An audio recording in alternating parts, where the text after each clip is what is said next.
Hermanus, a coastal town approximately 1.5 hours drive from Cape Town, is a renowned tourist location where too many locals and foreigners flock to see the majesty of the gentle giants of the ocean. A short yet scenic drive along the coast will however bring you to Gansbaai, home to the world-famous great white shark. Here, a shark cage diving industry thrives, offering tourists the experience to view these magnificent creatures up close. The activity presents an opportunity to enhance tourism, environmental education and research, as well as the local economy. Right, well, the impact that the shark cage diving industry has had on tourism is immense. Gansbaai used to be mainly a fisheries and fishing harbour, but it has certainly changed, and the cage diving industry is really responsible for keeping the town going now. Gansbaai has grown from the tourist industry of the sharks. I felt it by taking people out there and just putting them on a boat. I didn't even realise that, cage diving. I thought, let me just take people out and let them see the animal in its natural environment and how the animal is, not how the animal is portrayed in the movies. Even today, which is like 23 years later that I've been in the industry, I'll still take people on the boat that leave the harbour with fear.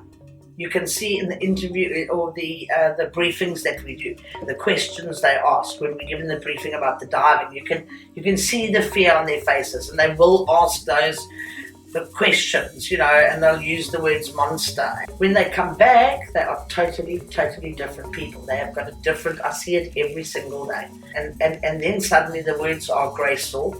The two most used words from tourists that come back is awesome and what a graceful animal it is. It's a complete mindset change in a matter of 4 hours.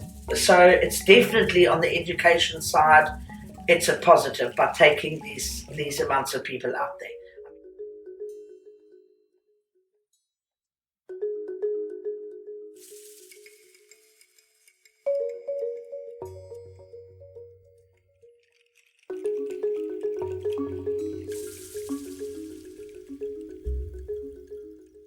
Shark cage diving in South Africa started in 1991 and remained unregulated for roughly 10 years. But the industry grew quickly and the law had to step in. Although the initial permitting scheme was flawed, the industry is now well regulated, underpinned by policy, a detailed code of conduct, and the recent Shark Biodiversity Management Plan. Issues of non-compliance, nevertheless, still seem to permeate. Why is it important, in your opinion, to regulate the non-consumptive use of sharks in the shark cage diving industry? Okay, it's always been a contentious issue. The necessity really arises from the fact that you're dealing with two things, two important aspects. The first is that you are dealing with a species of fish, and the Marine Living Resources Act requires that all activities undertaken in terms of that act and related to fish as well as sharks be regulated. So within that understanding of the broader marine ecosystem management, the activity of white shark cage diving in particular, even though it's non-consumptive, does require regulation.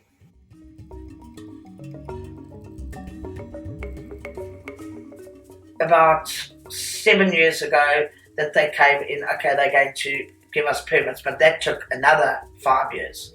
So we were on an exemption, and then eventually it came down to giving us permits. There is a very strong code of conduct, a very clear code of conduct that's out there, where it's the chumming, how much chum we're allowed to use, what chum we're allowed to use, how we are to handle the sharks. In fact, it's quite a stringent code of conduct. However, when it comes to the compliance, no, there is no compliance. They let the shark take the bait. They pull the shark into the boat to get it closer, pull the bait up so that they can have the snapping of the jaws. But in the meantime, the animal falls back on the cage, smashes their teeth.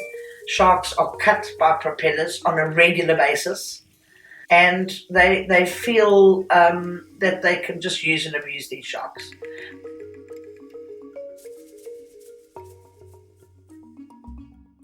We also have a code of conduct for how we're allowed to treat the shark and handle the shark. Looking at some of these sharks, it is obvious that there are certain companies that don't really play by those rules. Those are the companies that I would rather say see this more as a right. They see it as they're given their permit, so they have now a right to go out and to work with these sharks. They don't see it as a privilege, whereas each and every day it is a privilege to go out there and to work with these sharks the way we do. The entire spectrum of fish used to be managed under one department.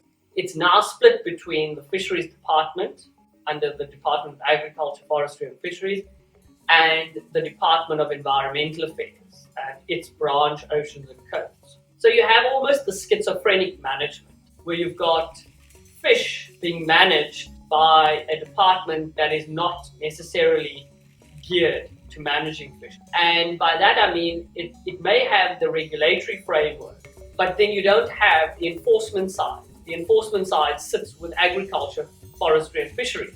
So fishery control officers are still the only enforcement personnel employed by government that has the authority to regulate and manage and police our oceans. And of course, as FCOs, their principal function, their principal mandate, their principal time is spent looking after consumptive fisheries. You've got disintegration, which results in so many gaps and loopholes and voids that it just allows and it encourages people to take that gap through illegal means. I cannot tell you when last I saw any officials come out there and see what the guys are doing. We have taken photographs out there of these guys, how they're handling the sharks next to the boat. We've sent it into MCM. They're going to get back to us. They don't. It just gets lost in the system. In our new questionnaire, there's a section and a question that they ask us, how can we help you? How can the government help us? Well, they've given me 4 lines, but it's going to be about 6 pages what I've got to tell them.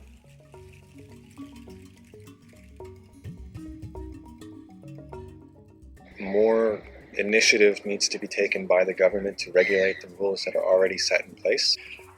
One thing that I definitely think that we do need to change is we must get some sort of notification or bulletin or sign down in the harbor that lists out the major points of the code of conduct so that everybody going out cage diving can see, and then give a phone number to call if they see these companies not following these codes of conduct, because these people do need to be held accountable for any harm that may become of these sharks.